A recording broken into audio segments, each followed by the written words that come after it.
Well, it's my pleasure to introduce Dr. Jillian D. Gezelle, ethnobotanist and professor here at NC State. I love ethnobotany. I've got to travel with the ethnobotanists. They have the best stories. Anybody in the plant world, the ethnobotanists have the best stories. Her research focuses on medicinal plants, traditional medicine of the indigenous peoples of Central America and the Caribbean. She comes from a program, joint program with the New York Botanic Garden and the City University of New York. And teaches, I looked at the list of classes she's teaching. I wish I had time to go to sit in on all those. Medical ethnobotany, economic botany, plants and civilization, and my favorite, plants and folklore, myth, and religion, which is always an interesting subject. So I'm not going to try and say the title of Jillian's talk because it starts off in languages I don't speak, but about the traditional women's medicines in Belize. So, welcome.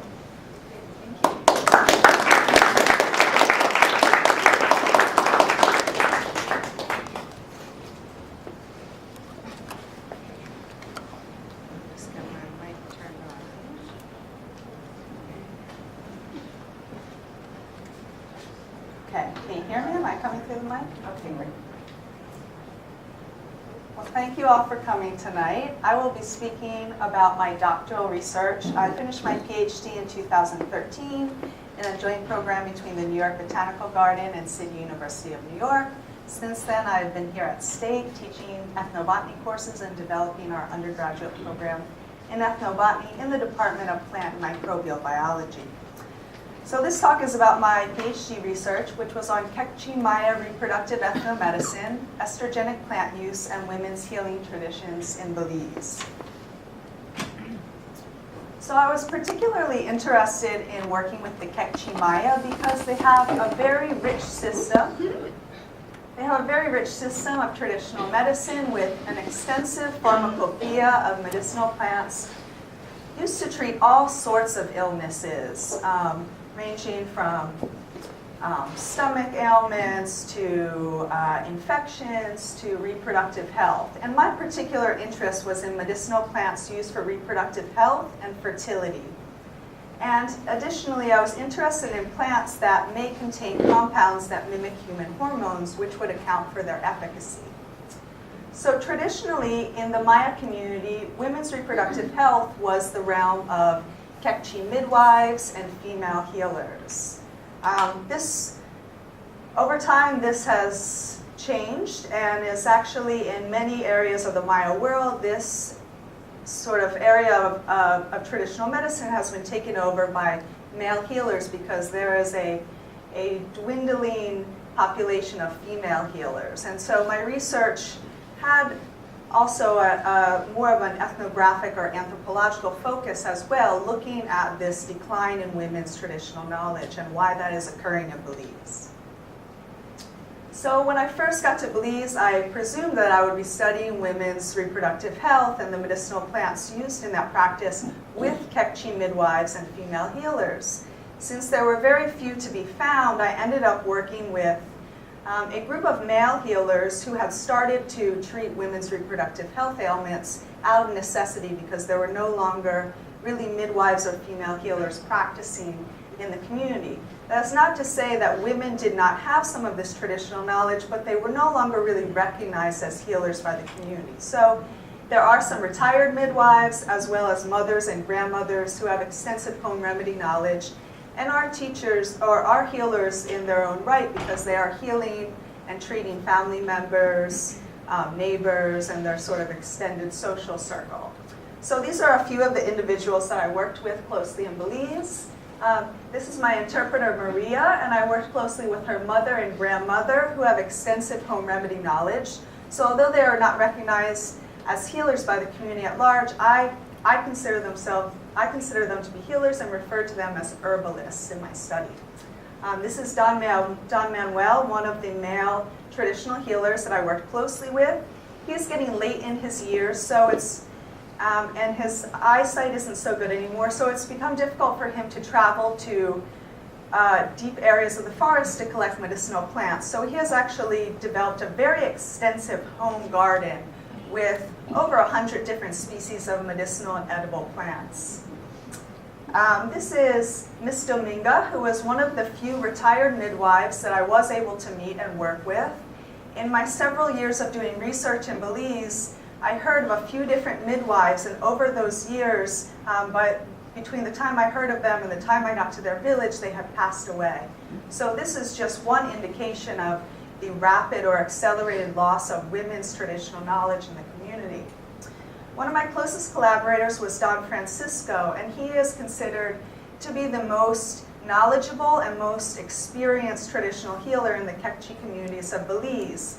And he told me that he has started to gain an expertise in women's reproductive health and treating related ailments because there's such a lack of midwives and female healers in the community that he has had to take over that sort of area of medicine.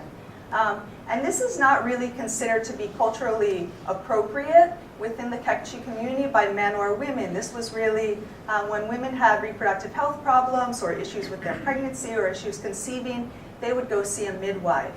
And so only by necessity have the male healers taken over this area of traditional medicine. So my study had three hypotheses. First, that Q'eqchi traditional medicine has an extensive ethnopharmacopoeia of medicinal plants used to treat reproductive health and for fertility. Secondly, that traditional Q'eqchi medicine treats conditions related to reproductive health and related to hormone imbalances with plants that contain medicinal compounds whose bioactivity can be demonstrated in hormone bioassays. So I was thinking that these plants used to treat reproductive health and ailments related to hormone imbalances probably mimic human hormones, and that is why they're effective. And lastly, since I found that there was a loss in women's healing traditions and women's traditional knowledge, my more sort of anthropological hypothesis was that women's healing traditions are being lost in the Q'eqchi Maya communities of Belize due to a combination of factors, including their emigration from Guatemala and the socio-cultural settings of Belize. So my study took place here in the southernmost district of Belize, the Toledo district. It is the most remote of the 6 districts in Belize. It also has the largest indigenous population. 63% of the Toledo population are Maya, as compared to 11% of the total Belizean population being Maya. It's the most remote district. Here is Belize City, where the international airport is. Belmopan is now the capital. It used to be Belize City, but because of hurricanes and other threats, they moved it inland. But it's about a 7-hour bus ride from Belize City. Many Belizeans never even make it down that far south. And as I said, it has the largest indigenous population. It also has the lowest population density, the largest average household size, and the least access to electricity and public water. And those are just a few examples of the many examples of disadvantage that the inhabitants of the Toledo district face. In addition, Toledo has the greatest disparity between males and females in regards to their education and their employment rates. So frequently, Q'eqchi women that I interviewed told me that their greatest hope for their daughters and granddaughters is that they are able to obtain higher levels of education, have more career opportunities. English is the national language of Belize. It was a British colony until 1981. And so it's the only English-speaking country on the Latin American mainland. It has some similarities with some other British colonies like Jamaica in that it's English-speaking, has sort of a Caribbean culture. But many of the Maya people only speak Mayan. And so women find it especially difficult to find employment with their limited English skills and their limited skills for the job market. Many of these women are homemakers, they're excellent cooks, but they don't cook the type of cuisine that would be expected of them to teach in some of the tourist industries. So since there weren't many female healers or midwives to be found in Belize, I ended up working with the Belize Indigenous Training Institute, and this is That's sort of the umbrella organization for the Q'eqchi Healers Association, which is the only formally organized group of traditional healers in Belize. And it's comprised of 6 male healers that work together, and they collaborate to share traditional knowledge with one another. They teach each other what they know about medicinal plants and traditional healing. They also work together to maintain a medicinal plant forest garden known as Itsama, where they cultivate different medicinal plants. They utilize them in their healing practices, and they also use it as a teaching garden to teach younger generations about this area of traditional knowledge that is in rapid decline.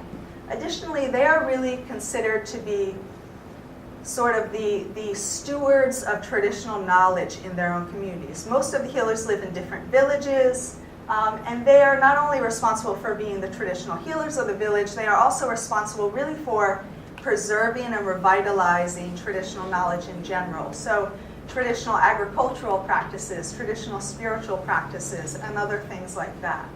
So these male healers confirm my observation that there has been an accelerated loss of women's healing traditions in the Belizean Q'eqchi community. The Q'eqchi originally came from Guatemala, and many in the Q'eqchi communities that still exist in Guatemala, there are still female healers and midwives. And so this really posed the question, why are there no longer female healers and midwives in Belize? And so my research took on that objective as well, to investigate that issue in Belize. So as with any ethnobotanical research, I had to follow some ethical protocols, which are appropriate for working with human populations and especially studying their systems of traditional knowledge. So my research methodology was reviewed and approved by City University of New York's Institutional Review Board. They review research proposals that deal with human participants. Additionally, I had a meeting with the healers of the Q'eqchi Healers Association. We verbally agreed to collaborate, and then I signed an agreement with the Belize Indigenous Training Institute, which represents them. Also, before any interviews were undertaken, the prior informed consent was received in the participants' native language. They received a form in Q'eqchi Mayan that explained the study, and they signed or gave their consent in one form or another. And then the interview was conducted in their language of choice. I had a Q'eqchi Mayan interpreter who's also fluent in English and Creole and Spanish, and she was very valuable to the research.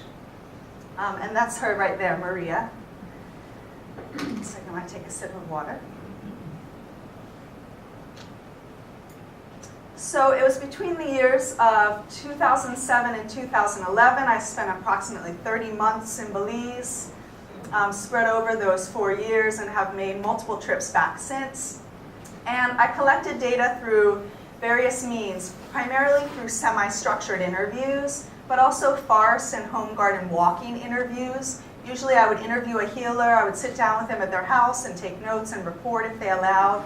And then the follow-up interview would be to go to the forest or go to their garden with them and then actually see the plants. And sometimes seeing the plants would jog their memory of others that they had failed to mention in the interview.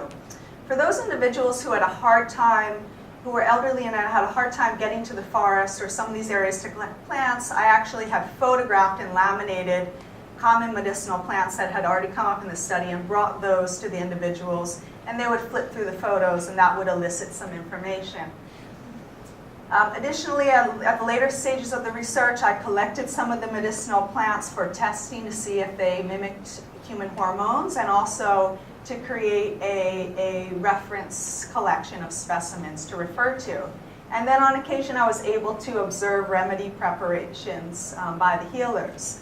So I collaborated with 21 different Q'eqchi healers, midwives, or other women who I refer to as herbalists, who are very knowledgeable but weren't really considered healers by the community. All 6 of the men that I worked with were recognized traditional healers. Of the 15 women, 12 were herbalists, or so I referred to them as. 3 were midwives, but 1 was no longer practicing. 1 had recently moved from Guatemala and had some concerns as to whether she could be legally practicing in Belize. And the 3rd actually showed up for the interview an hour early because she was willing to do the interview, but also had some concerns. And so she just interviewed with my interpreter, Maria, who had been through the interview process with me so many times she could pull all the questions from her memory. So that was great. But that indicated to me that these women have some fears about practicing midwifery in Belize. And so it's possible that there are still some other women who are practicing who don't admit it because they're fearful that what they're doing is not allowed in Belize. So some of the traditional health concepts that really inform the Q'eqchi Maya traditional medical system are unique to Maya medicine, and they are different from our sort of conceptions of Western biomedicine. So it's important to understand these in terms of the context, to really look at the medicinal plants they use and how they're used to treat disease in Q'eqchi Maya medicine. So there's this concept of hot and cold in Maya medicine, and this is the belief that health accompanies a thermal equilibrium. If there's an imbalance in hot or cold in the body, that would lead to disease. And so in Q'eqchi Maya medicine, diseases, medicinal plants, and even foods are all classified as hot or cold. In very few cases, they're considered to be neutral or could be hot or cold.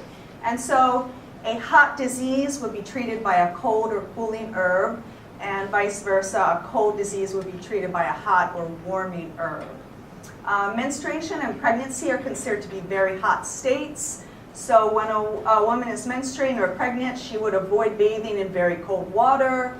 She would avoid moving between extremes in temperature, for instance, cooking over the fire hearth and then going out into the cold night air. Those could be dangerous and could be the cause of disease, according to Q'eqchi Maya belief. Additionally, the postpartum period, women are believed to be very susceptible to cold. It's believed that cold can enter through the womb in the postpartum period, and this could lead to disease or reproductive issues later in life. And so special care is taken to keep women warm during the postpartum period. Another concept that informs Q'eqchi Maya reproductive health is this idea of womb placement. And so it's believed that the womb can fall out of place or be displaced within the body. This can be caused by falling, heavy lifting, physical abuse, poor sleeping positions, also not receiving the sort of standard postpartum massage that a woman usually gets in the Q'eqchi community, or not banding their abdomen in the postpartum period. So after women give birth in the Q'eqchi community, they would receive a massage to put the uterus back in proper position, and they're banded with a cloth to hold the womb in position. So if they don't receive those, it's believed that the womb can fall out of place. And we recognize this in Western biomedicine as well, as called the prolapsed uterus, that sometimes the uterus could be in an improper position. In Q'eqchi medicine, it's believed to cause back and abdominal pain, heavy and painful menstruation, and can even lead to infertility. So in Q'eqchi medicine, this would be treated through abdominal massage, prayer, and medicinal plants. This image shows Don Francisco, who I work closely with, demonstrating this massage on a naturopathic physician, Zoe Palmer, who is accompanying me on this interview. And so he is saying a prayer, he has her in a hammock, and he's saying a prayer to ask the gods for help to help him to diagnose or determine the position of her uterus. So after saying this prayer, he does a massage to make sure that her uterus is in proper position. This was just for demonstration, and it was in proper position, but if she needed a treatment, it would include more massage, prayer, and medicinal plants. One interesting thing that I've come to find out about the relationship between massage and medicinal plants is that massage can actually stimulate the receptors that medicinal compounds bind to. So we have receptors in all of our body tissues, certain compounds bind to them, but actual manual physical manipulation of those tissues can make the receptors more receptive to the medicinal compounds that can bind to them. So it can actually be effective to combine those two treatments. So in terms of reproductive health, the Q'eqchi healers would give treatments in the form of teas made from medicinal plants. That's the most common. Also vaginal steam baths containing herbs. So this would be prepared in a similar way as a tea, boiling the medicinal plant in the water and then pouring that pot of medicinal tea into a bucket. Once the bucket cools just enough, then the woman would sit over the bucket or sit on a hammock or a slotted chair over the steam of the bucket. Additionally, sometimes women will be prescribed a bath, a medicinal plant bath, where there's also a tea made, but then they bathe with that water. Often these treatments are accompanied by abdominal or whole body massage. Often they are accompanied by prayer and ritual. Most of the healers maintain some traditional Q'eqchi spiritual beliefs and practices, but they've also become Christians, and so it's sort of a syncretic religious practice where they are incorporating both into their lives and into their healing practice. And additionally, these healers will make recommendations to their patients for dietary and lifestyle changes. So this is getting into some of my results. One interesting thing that I found is that the Q'eqchi have an array of different medicinal plants that they use for fertility regulation. And this is a more complex system than we recognize. So it's more than just birth control plants. They have plants that they believe increase female fertility, increase male fertility, slightly decrease female fertility, slightly decrease male fertility, reliably act as a female contraception, cause female sterility that is reversible by taking a different medicinal plant, or cause female sterility that is irreversible. So depending on the woman's needs or the couple's needs, they would utilize plants that fall under these different categories. And most of the traditional healers that I work with that are particularly knowledgeable, they know several plants for each of these, and they can rank them in terms of how effective they are. I also found that the Maya use cacao, which is the source of chocolate. They use cacao medicinally. It's part of their daily life. It's a sacred plant, a sacred drink to them, but they also use it medicinally as a galactagogue. Galactagogues are substances that increase breast milk production.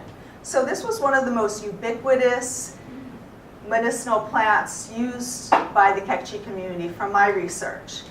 Different people knew about different birth control plants or different plants for menstrual pain, but almost every Q'eqchi woman used cacao to increase breast milk. It was standard. They drank it after birth and throughout the breastfeeding period. I have also found in my research that the Nobe people of Panama do the same thing. So I've already found two very distinct, geographically isolated indigenous populations who use cacao to increase breast milk. Interestingly, the Maya also catch very small live river fish and swallow them whole and live to increase breast milk production. And I also found that the Garifuna people, who are an Afro-Caribbean people who also live in Belize, do the same thing. Most people said there were a particular number of live little fish that you had to swallow. Often people said it was 2, 1 for each breast. Other people said 7 or 9. But this was a common practice as well. So in my research, I found that the Q'eqchi utilize at least 60 different plant species in 50 different genera and 36 plant families just for reproductive health. So they truly do have a very extensive pharmacopoeia of medicinal plants for all sorts of ailments if they're using 60 just for reproductive health, and likely more than that. I found that most species were used for labor and childbirth, although this sort of category included plants for all sorts of things throughout labor and childbirth. So arguably, medicinal menstrual pain was the most common, had the most number of species used, and is probably one of the most common reproductive complaints. Postpartum treatments also had a lot of species utilized for that purpose. Female infertility, menopausal symptoms, female birth control, miscarriage prevention, amenorrhea, which is lack of menstruation, galactagogue, which increases breast milk, and hemorrhage. So, and these are the number of species that the Q'eqchi used for those particular ailments. An interesting pattern emerged in my research in that I found that male healers and female midwives and herbalists were using almost completely different species. And so it turned out that this traditional knowledge is highly gendered. And I'll talk about these species, but it really indicated to me that a lot of studies are probably very biased. If you go to a community and they tell you, oh, there are no female healers, it's only these men over here, and you only do research with the male healers, which is what I was told when I got to Belize, then you're really missing out on a whole area of traditional knowledge, because often this knowledge is passed down from grandmother to mother to daughter, or grandfather to father to son. And so these lines of traditional knowledge stay very gendered. So I found that these were medicinal plants that were used by at least 25% of the either males or females in the study. So these are the ones used by the females, and it turned out that these are mostly either weedy or common species, or those that are used in the kitchen and maybe planted around the house. So this is noni, black pepper, cacao. This is a plant that Belizeans call jackass bitters. It's in the Asteraceae family. This is garlic, allspice, lime, basil, cloves, and corn. So all edible species, or sort of common and weedy species. The males, on the other hand, were using completely different species, a couple in the same genus as black pepper, but totally different species. And these are all found in primary or secondary forests, whereas women are really collecting in their gardens or the roadsides or more common areas that people frequent. The only one that the males use that is sometimes found in successional areas in the forest edge or riparian areas along rivers would be Piper peltatum. But in general, males and females were using completely different medicinal plants, which I found to be very interesting, and all the more added to the importance of documenting this women's traditional knowledge that is really being lost at an accelerated rate. So we know that there are plants that have compounds that mimic human hormones. There are plants that have compounds called phytoestrogens that mimic human estrogen, like soy or hops, or many others. And these phytoestrogens have become popular in place of hormone replacement therapy, so to treat menopausal symptoms. There are phytoprogestins that mimic progesterone, like Damiana. There are also phytoandrogens that mimic testosterone, like species of the genus Q'eqchi, although these seem to be more rare than the other two, or there just hasn't been much research focused on it.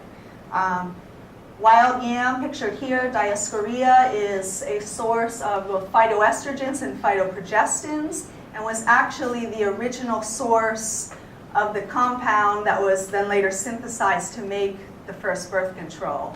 And it was Mexican indigenous women who were using wild yam as birth control. And a chemist found this out and actually synthesized one of the compounds, and that's why we have modern birth control today. And it's still used as birth control among the Maya communities. Plants that have hormone-mimicking compounds have great therapeutic potential for treating infertility, reproductive cancers, or preventing reproductive cancers. Also neurodegenerative disorders in both males and females, reproductive cancers and neurodegenerative disorders in males and females. All men have estrogen and testosterone. All women have estrogen and testosterone, but in different levels. And imbalances in those hormones can lead to all of these issues: infertility, reproductive cancers, and so on. So of my 60 plants that I found that the Q'eqchi were using, I needed to narrow that down to about 10 to test, to send to a lab to be tested for their hormone mimicking activity.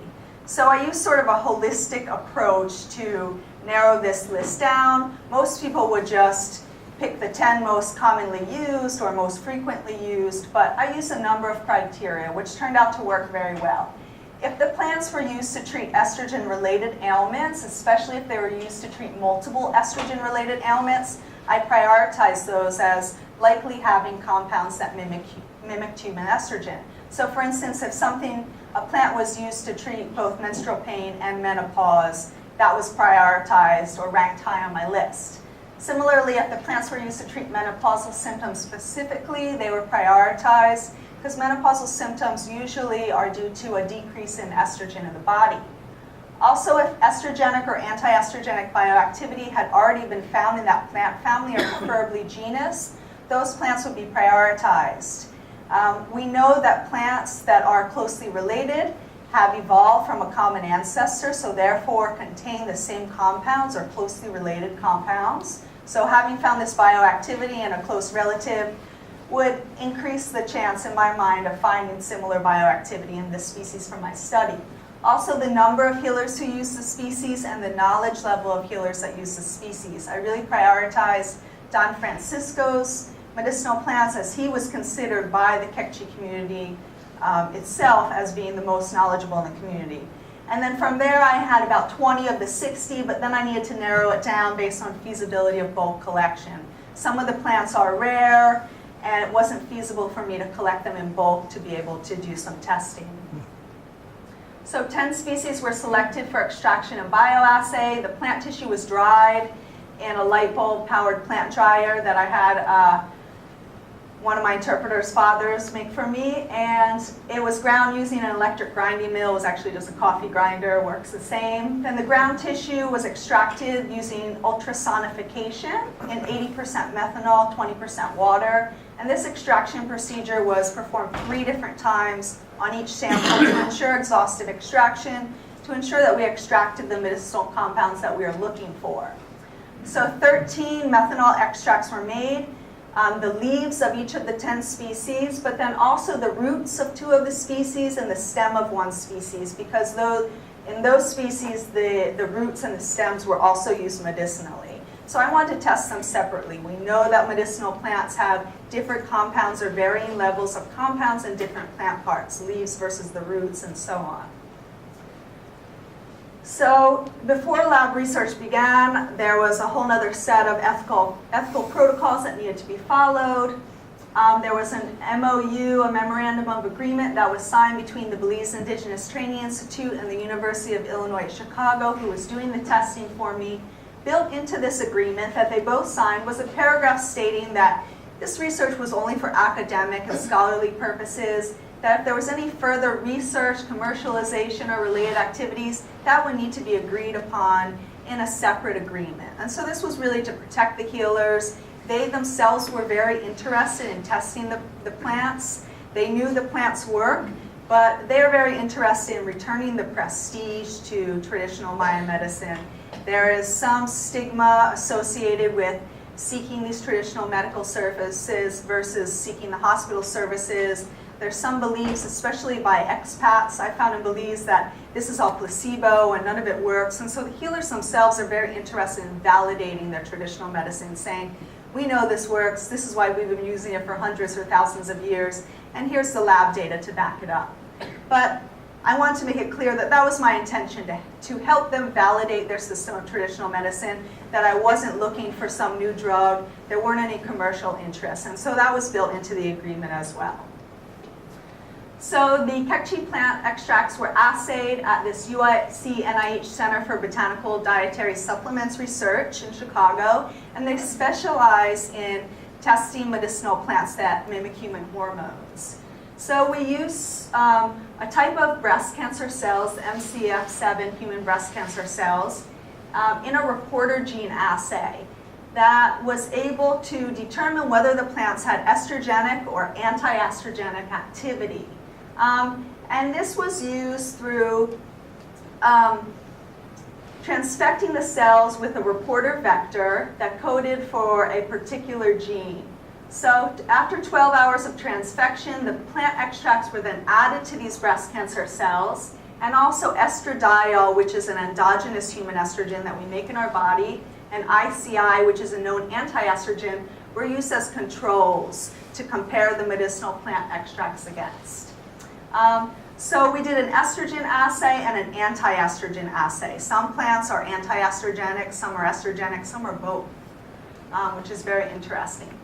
So in the estrogen assay, it was only the breast cancer cells and the plant extract. In the anti-estrogen assay, it was the breast cancer cells, the medicinal plant extract, and estradiol, which is our own human estrogen, to see if the medicinal plants could sort of decrease the activity of this human estrogen. So just to explain that a little further, the difference between estrogenic and anti-estrogenic, there are some estrogen-related health conditions that are due to estrogen deficiency. Somebody doesn't have enough estrogen. These are things like menopausal symptoms, amenorrhea, which is lack of menstruation, or infertility. Some ailments are related to estrogen dominance, having too much estrogen. These include painful or heavy menstruation and also infertility. So infertility can be the result of too much or too little estrogen in both men and women. So a plant that's estrogenic is a plant that can treat a disease related to an estrogen deficiency. So it adds estrogen to the body. A plant that's anti-estrogenic is one that can treat an ailment related to estrogen excess or dominance. So these are the results of the study. These are our controls here, and we were comparing it with estradiol, which is our human estrogen. It's quite a strong estrogen. Most phytoestrogens that are known to have estrogenic activity and come from plants aren't as strong as estradiol and our endogenous estrogens. We tested 10 medicinal plants, 13 different extracts. Remember, a couple of the extracts were specifically the roots or the stems. 9 of the 10 proved to be estrogenic in the lab, which was pretty amazing. My doctoral committee said I would be lucky if I found novel activity in 1 plant species, and we found it in 9 out of the 10. Of course, the healers were not that surprised. They knew these plants worked. That's why they were using them. But interestingly, one of the plants, Miconia, this Miconia species, was even more estrogenic than the estradiol. So it's very estrogenic. And then 9 others, I guess this is actually 1, 2, 3, 4, 5, 6, 7, 8, 9, 10. 11 of the 13 extracts were estrogenic. That's 9 of the 10 species. The 2 extracts that did not prove to be estrogenic actually killed the breast cancer cells in the lab. So we were testing them on breast cancer cells to see if they were estrogenic. So ultimately, we couldn't determine if they were estrogenic, but they did kill breast cancer cells in the lab. Doesn't necessarily mean they are the new cure for breast cancer, but they provide interesting leads for further research. Because they were cytotoxic to the breast cancer cells, it may be that they're cytotoxic to all cells. This would require more research. But these results were very exciting and really did serve to validate the traditional medical practices of the Q'eqchi Maya. These are the anti-estrogenic results. So in this case, here are the same controls, and here's estradiol, but instead of just testing the medicinal plants on the breast cancer cells, it was breast cancer cells plus estradiol and then the medicinal plants. So we're trying to see if the medicinal plants were anti-estrogenic, if they could decrease the estrogenic effects of estradiol. So 4 of these proved to be anti-estrogenic, in addition to already being shown to be estrogenic. So this is interesting. 4 of these 10 are both estrogenic and anti-estrogenic. So the same medicinal plant species could regulate imbalances in either direction. And so those have really great therapeutic potential. Something like infertility, if it's hormone related, can be because somebody has too much estrogen or too little, and the same medicinal plant can potentially treat those.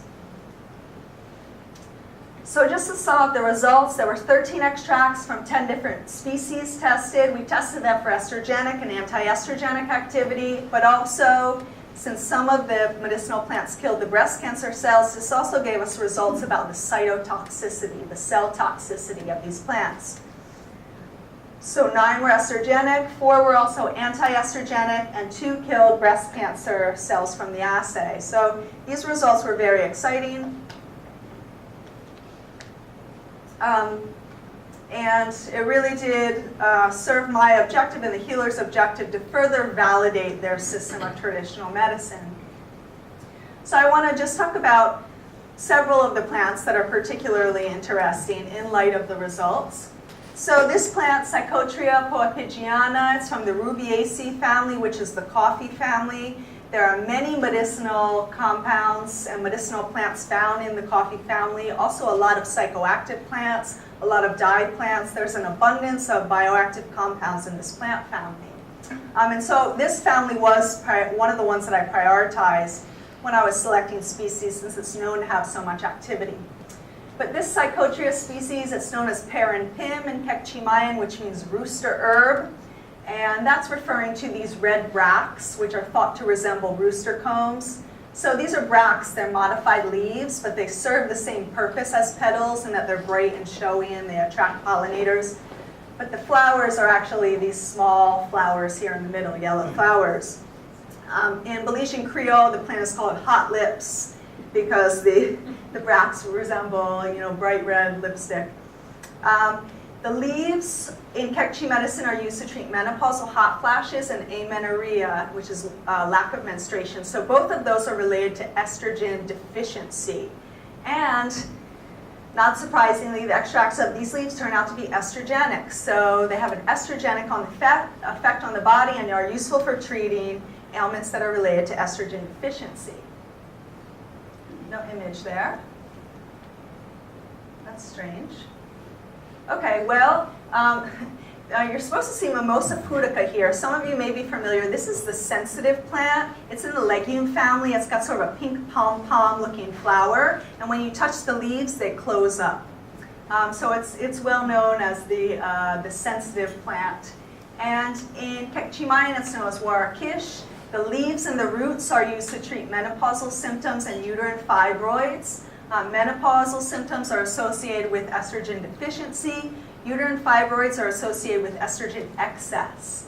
So interestingly, the extract of the leaves were both estrogenic and anti-estrogenic. So the lab results backed up this treatment, traditional treatment for both ailments related to estrogen deficiency and estrogen excess. And then the roots, differently from the leaves, were cytotoxic to the breast cancer cells. And so the plant is both estrogenic, anti-estrogenic, and the roots killed breast cancer cells. Sorry you can't see that photo there. So this is another interesting one, Piper peltatum, and it's known as it in Q'eqchi Mayan. And the leaves are used to treat heavy menstruation and also a disease known as Q'eqchi, which is a Q'eqchi specific womb disorder. This is when the womb is believed to fall out of place, and it's believed that this can result in menstrual difficulties and infertility. The extract of the leaves was both estrogenic and anti-estrogenic, and then the roots were just estrogenic. So again, a difference in types of compounds in different plant parts. And these two are two of my favorite. Very interesting story goes along with these two plants. This is the female herb and the male herb. They are both related species in the Melastomataceae family, and they are used traditionally by the Maya as both proconceptives to help them get pregnant and as contraceptives, as birth control. And these plants are referred to as the female herb and the male herb, and that's because they are thought to, the structures that they have, these domatia, are thought to resemble human genitalia. So this is thought to resemble human female genitalia, hence the name female herb, and this is thought to look like human male genitalia. These are related species in the Melastomataceae family. The Melastomataceae family often has these swellings, and they're called domatia. And the purpose that they serve for the plant is that they're actually ant housing structures. So these plants have a symbiotic association with ant species. These are hollow, and they're at the base there's usually a little hole, and the ant colonies live inside these structures, and so the plants provide housing and protection for the ants, and in return the ants attack any herbivores who come along and try to munch on these plants. So that is this sort of symbiotic relationship that they have. But interestingly, some of these have evolved into shapes that look like human genitalia. Interestingly, there are some related species that are used in Guatemala that have similar structures, and they've been referenced in the anthropological literature saying these plants have these structures that look like human genitalia. Surely they're not actually medicinal, and people are only using them for these purposes. So these have been sort of, the use of these plants have been dismissed by other scholars in the past. From my perspective, I thought, well, I don't believe that healers continue to use things generations after generation that don't work. They see results, they know several plants for each ailment, they can rank them in terms of how effective they are. And also that if they're related plants, it's likely that they have evolved related compounds. So I tested them, despite what the previous scholarly literature had said, and I found that they were both estrogenic. So the female plant was both estrogenic and very anti-estrogenic, and the male plant proved to be estrogenic. The way that a Q'eqchi couple would use these plants is interesting. If there's a couple and they want to conceive, the woman will be drinking a tea of the female herb, the man would be drinking a tea of the male herb. Once they effectively conceive and they want to then use plants as contraceptives, they would then switch the plants, and the woman will be taking a tea of the male herb and the man would be taking a tea of the female herb. So interestingly, the lab results back that up in that they're both estrogenic, but one of them is very anti-estrogenic. So they actually have sort of complementary but opposite effects. And so again, the lab results really backed up the traditional knowledge, which is very interesting. And I thought it was interesting that other scholars had dismissed this, saying, just because people only use these because they have these structures, surely they don't work. But the lab results told us something different. So I want to also tell you about a related species in the same family, Melastomataceae. It's known as Q'eqchi and Q'eqchi Maya. A tea of the leaves is used to prevent miscarriage. You'll notice that the back surface, the abaxial surface of the leaf, is a bright fuchsia. And often in Q'eqchi medicine and other systems of traditional medicine, you'll sort of see this color correspondence. That's something that's bright red or fuchsia will be used for a blood disorder, or in this case, miscarriage prevention. And again, a lot of scholars will dismiss this, saying people only use it because the color, it's not actually effective. Again, in my mind, I think people stop using plants if they're not effective. This turned out to be the most estrogenic plant that we assayed, and was actually more estrogenic than estradiol, the human estrogen that we use in the assay. There's a botanist at the New York Botanical Garden who specializes in the Melastomataceae family and told me that there's very little bioactivity or medicinal efficacy found in plants from this family, but I found 3 that were mimicking human hormones. And so it's likely that scientists haven't been looking for the right types of bioactivity, or haven't really looked to the traditional knowledge and wisdom about these plants, because people have been living in the environment with these plants and really determine what they're effective for over thousands of years. So the last plant couple plants I want to tell you about are the 2 plants that were cytotoxic to the MCF7 human breast cancer cells. So these kill the breast cancer cells in the lab. We weren't able to see if they were estrogenic or anti-estrogenic. These were Piper jacomontianum, shown here, Mimosa pudica, the sensitive plant, just the roots. For that plant, the leaves were actually estrogenic and anti-estrogenic. So we were unable to determine their hormone mimicking activity, but because they did kill breast cancer cells in the lab, they are potential leads for further investigation as potential breast cancer treatments.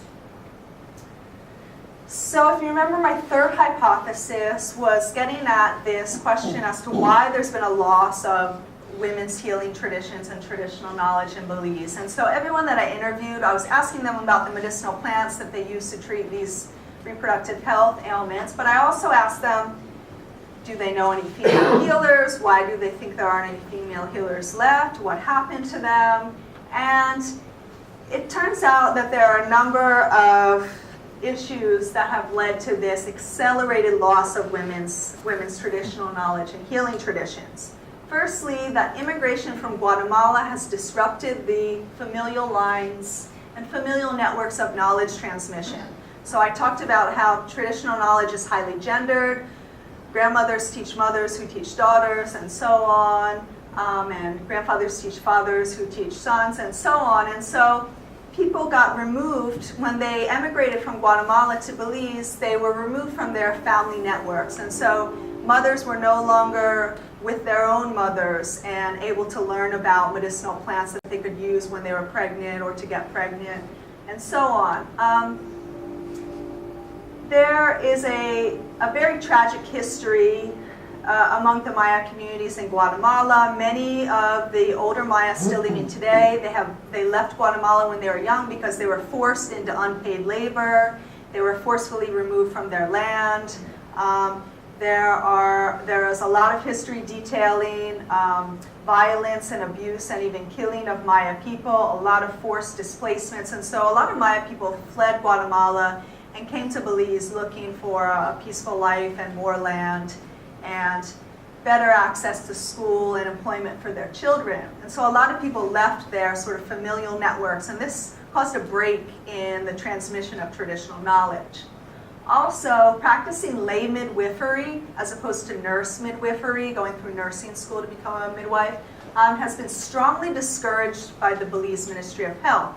So much so that many people in the rural areas in the Maya communities believe that it's illegal, but it's not. It is legal to be a midwife in Belize, but they've been so strongly discouraged and slapped on the wrist that they think that it's illegal. So many women have stopped practicing or stopped publicly letting people know that they're practicing midwifery. The one midwife who I interviewed who had recently moved from Guatemala, she told me she was unsure whether it was legal for her to practice in Belize, that multiple young women in her new village had asked her to train them, but she was unsure as to whether that was legal or not, so she was afraid. Also, I found that there were knowledgeable women who I refer to as herbalists, but they lack the confidence and they don't consider themselves to be healers. So they are healers. They're curing and healing their family members, neighbors, and extended social network. But if other people in their community devalue their knowledge, they will devalue their knowledge as well. So that is part of the issue. Additionally, Maya women are very tied to their domestic obligations. Many women have 10 to 15 children. There may be a 20-year span between their youngest and their oldest child. And they're living in remote villages where they don't have running water, they don't have electricity. And so their day is pretty filled up with tending to children and their domestic duties. This means that they're unable to leave their village to travel to another village to study with one of the very few remaining female healers or midwives. And again, they've been separated from their family networks. Their family members may still be in Guatemala, so there's been this break in the line of knowledge transmission. Whereas men are able to travel a bit more freely. They can go back to Guatemala and study with healers, which some of the healers that I met had done. They can go to other villages. They can travel to see patients. Women are really limited in their mobility, and they're limited then in their ability to study with the few remaining women healers. So it's a combination of these factors that has really led to the accelerated loss of women's traditional knowledge. And so one thing that ethnobotanists sometimes focus on is something called salvage ethnobotany, which is really focusing on the areas of traditional knowledge that are being lost the quickest, to try to document it so that it can be preserved and used to train younger generations. And so I did compile this work into a book that was published by Springer called Q'eqchi Maya Reproductive Ethnomedicine, and these will be returned to the healers. These can be purchased online, but they're sold for like $65 or something ridiculous. But you can actually download the PDF for free. They make the PDF available. Just go to the Springer website and put in my name. It should come up. There are restrictions. You cannot share the PDF. You cannot upload it anywhere. I tried to share it with somebody and it was denied. So they actually have like technology built in that you can't share the document. But you can download it for personal use. Another thing, other than creating this book, which really documents and preserves that traditional knowledge, another program that I have been working to facilitate, although really needs funding to maintain its longevity, is the creation of the Women's Herbalism Group. And so this is a collection of both knowledgeable Q'eqchi women and women who don't know that much but are very interested to learn about medicinal plants and traditional healing. So it's a semi-regular meeting. It started out hoping to be a monthly meeting, but has been less frequent, where a woman such as Miss Francisca, Maria, my interpreter's grandmother, she's very knowledgeable, she would bring some medicinal plants and share with the other women, demonstrate how they're prepared. And this served a couple of beneficial purposes. One, that they're able to share medicinal plant knowledge amongst each other, that it could potentially improve their livelihoods. They talked about collectively setting up a stall in the market to sell some of these medicinal plants, but it also builds their confidence. So all of a sudden, somebody is seeing them as an authority on this topic. They're then in the teacher role, and this builds their confidence. Many women knew a lot about medicinal plants, but even said they were afraid to be recognized as a healer, didn't want to be recognized as a healer. So it's important to build confidence and have women recognize that they're quite knowledgeable and have something to share. And ultimately, this revitalizes traditions of women's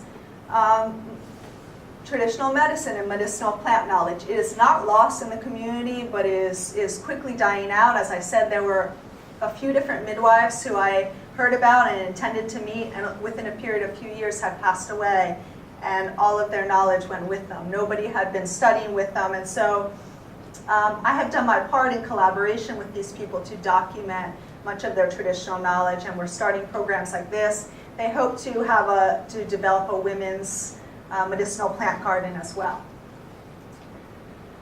So just a couple more slides to wrap up. This was a long-term study, and so there were multiple benefits that come out of the study. The research adds to the scientific literature on Q'eqchi Maya medicine. It associates the bioactivity with the traditional remedies, and so we're able to further validate the system of traditional medicine by saying, yes, we've tested these in the lab and they work, and here's how they work. They mimic human hormones, and this is why they're used for reproductive health. So it further validates Maya medicine and broadens our understanding of the efficacy of these medicines.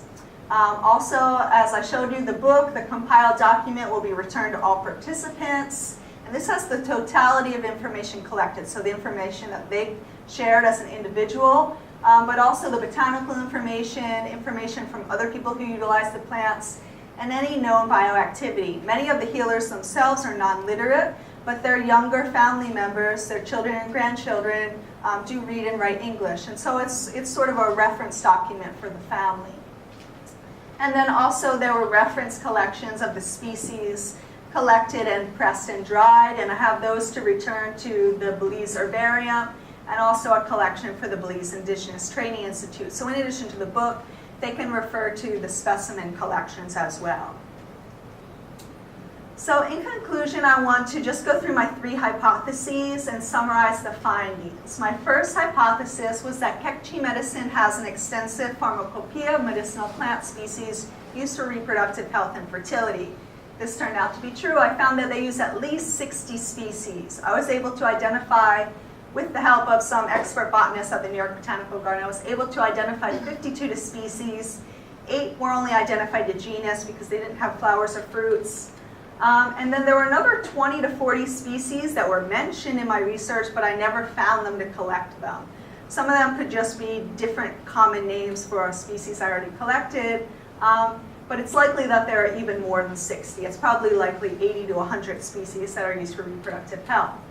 The second hypothesis was that Q'eqchi medicine treats conditions related to estrogen imbalances with plants that contain phytoestrogens.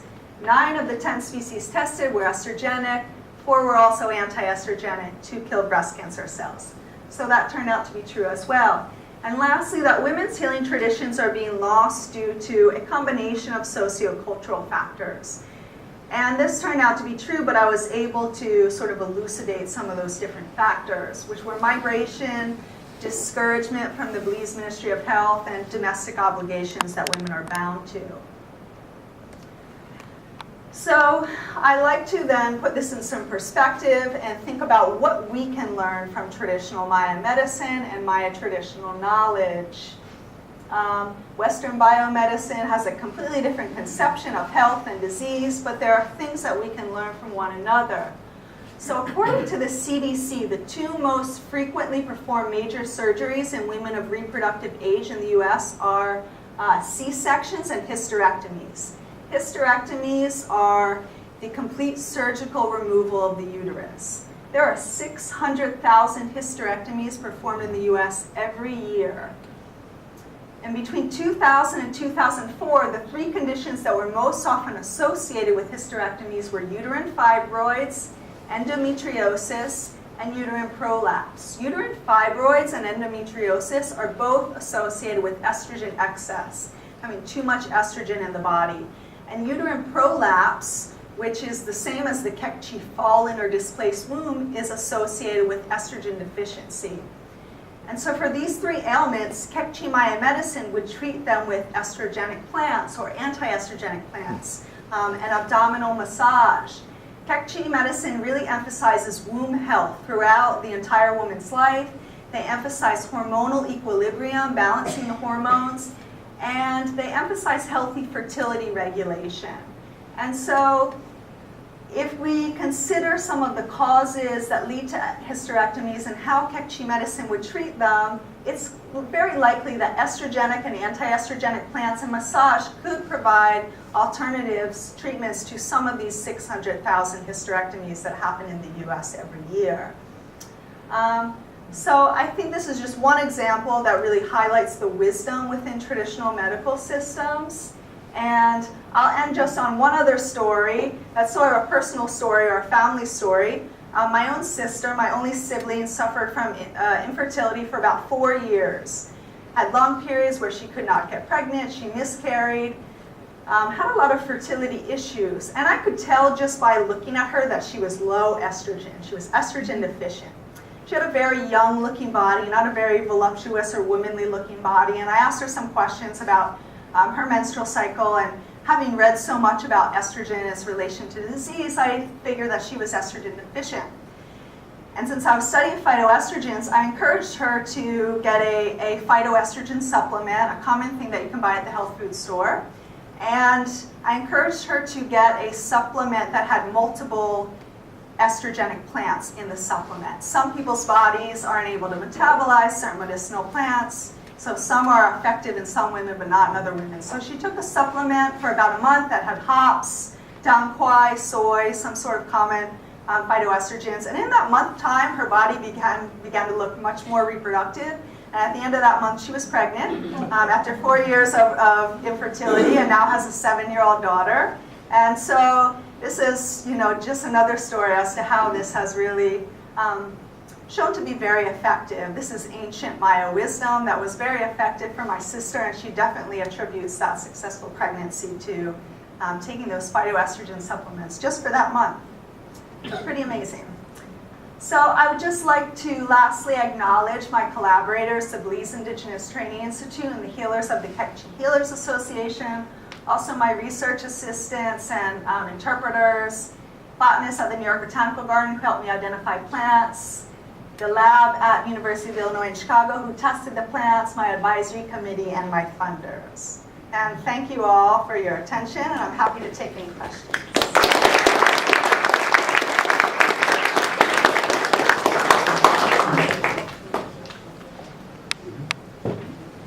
Yes? I would presume that you saw communities where there were healers and people who had the knowledge, and communities where they didn't. The communities that had the knowledge have more or less children than the communities that did not. That's an interesting question. Definitely some of the villages had one traditional healer, other villages didn't, and they might have to travel to the other village to see a healer.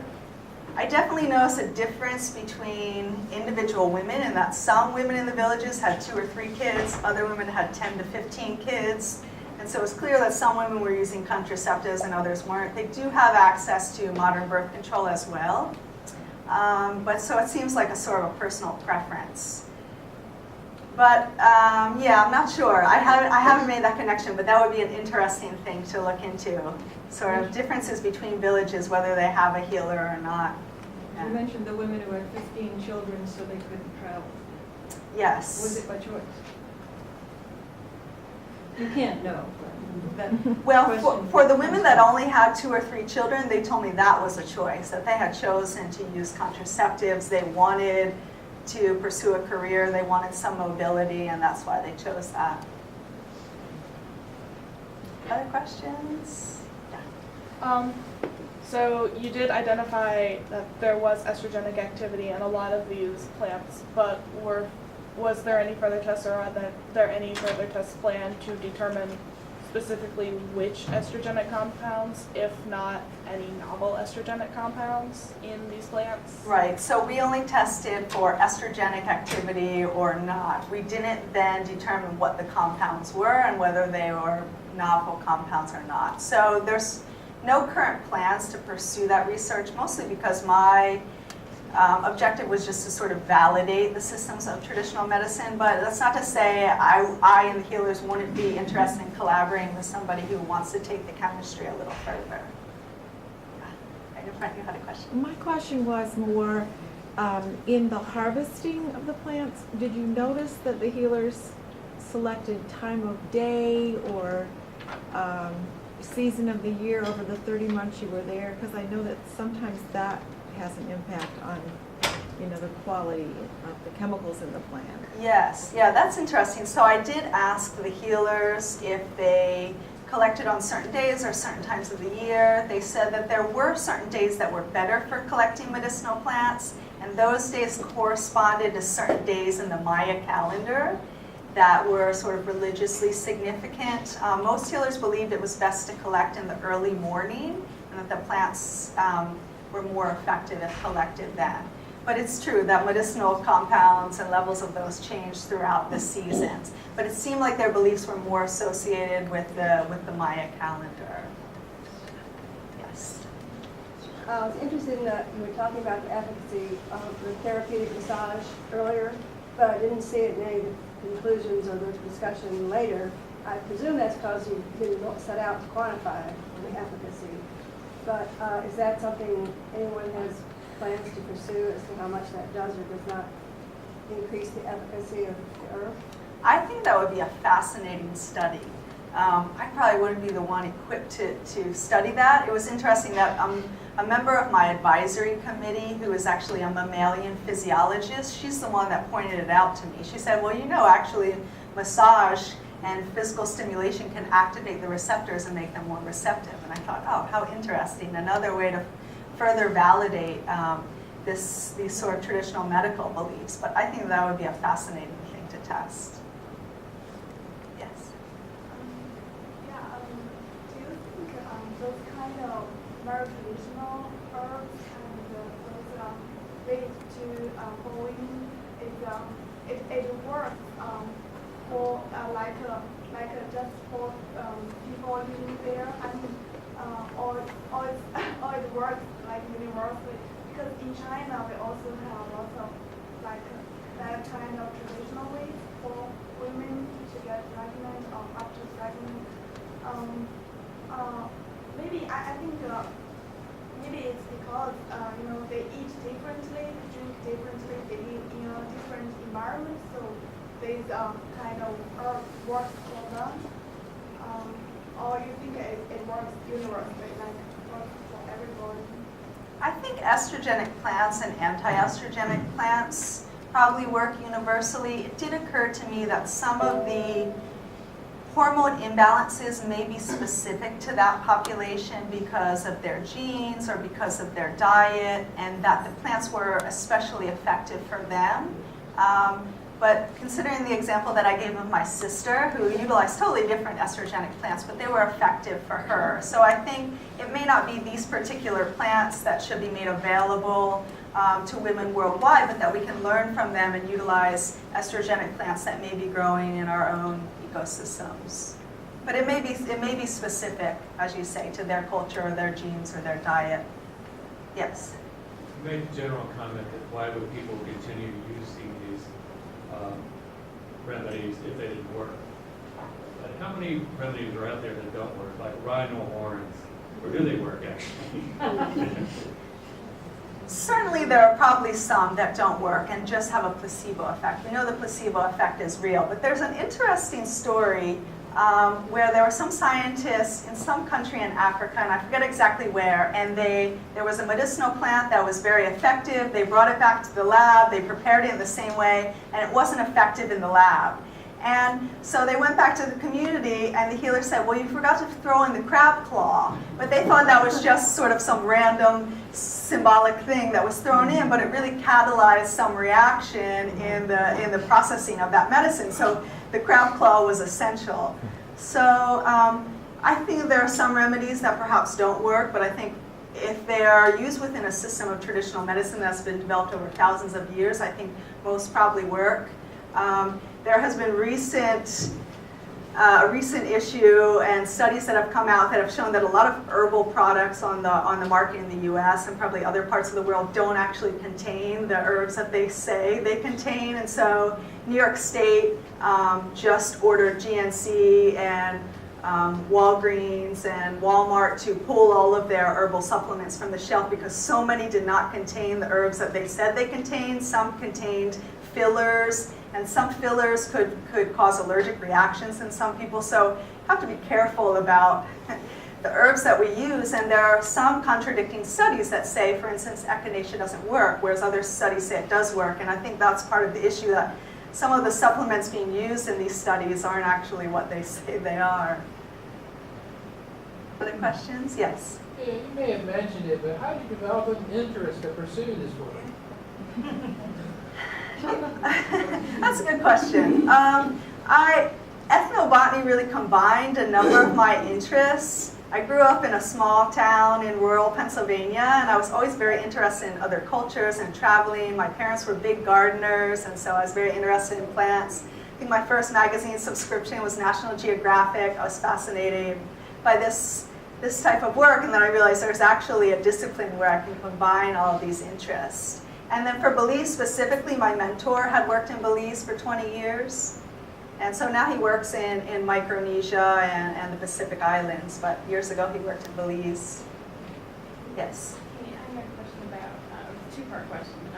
Did you find that the plants that the men use versus the women use, those tend to be more or less estrogenic, since they're kind of in different parts of the forest versus next to the house?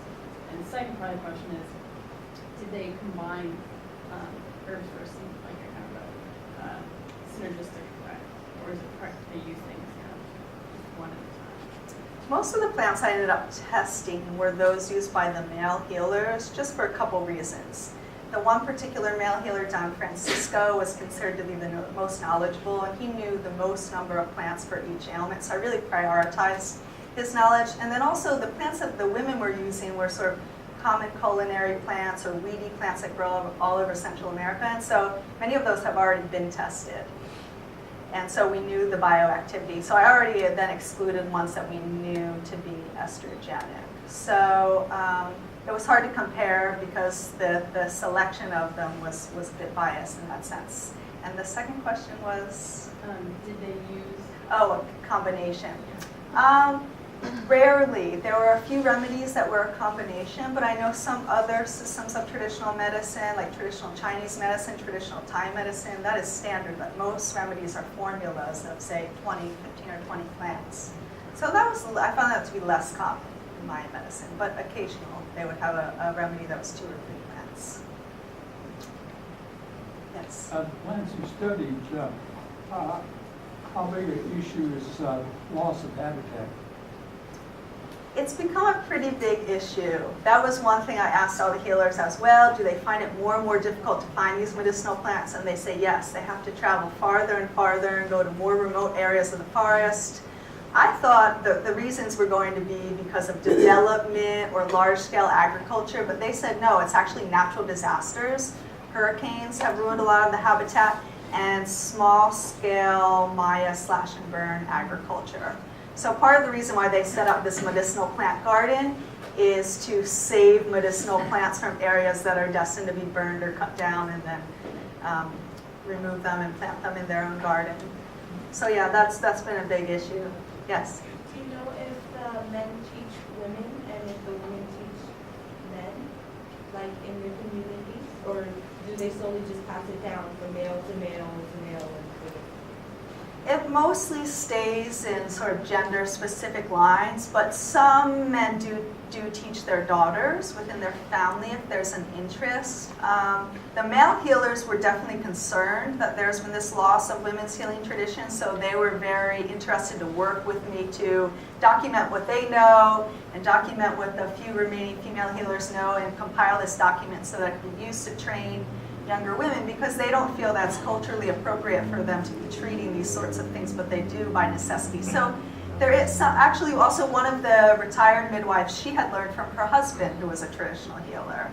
And similarly, he said, it's not really appropriate for me to treat these things, so I'm going to teach you. And then she became a midwife. So there is some, some knowledge transmission across genders. Yes. If they have access to modern medicine, which choice do they pick, or how do they mix those two? Yes, that was interesting. I also interviewed 20 Q'eqchi women who weren't healers. I just sort of wanted to get a snapshot of women's conceptions of health and how they were treating health, and it really varied. Some women said, my first line of defense is to go to the traditional healer. If that doesn't work, I go to the hospital. Some people said I go to the hospital. If that doesn't work, I go to the healer. Some people said for serious things, I go to the hospital. Some people said for serious things, I go to the traditional healer. So it really varied widely, but it seemed like most women in the village utilized both services. So if they have an exposure to modern medicine in principle, do they feel like the traditional is sort of hokey-pokey or not applicable? There is a bit of a stigma attached to using traditional medicine, that if you are only going to the traditional healer, you must be very poor, or you must be very separated from the rest of the world and the advancements of technology and things like that. So that was one of our shared objectives, me and the healer, was to try to return prestige to these traditional healers. Some of these villages are a few to several hours from the hospital, and most of these people don't have vehicles, so they would have to hire the one person in their village with a vehicle to get them to the hospital. And that was especially an issue for women who were giving birth.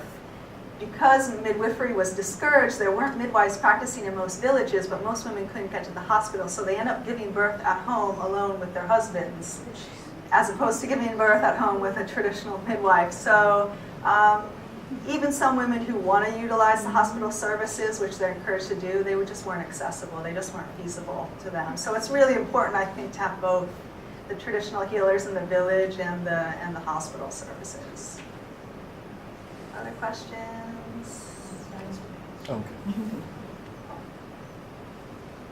Any others? Doesn't look like Well, it. thank you all very much. Thank you.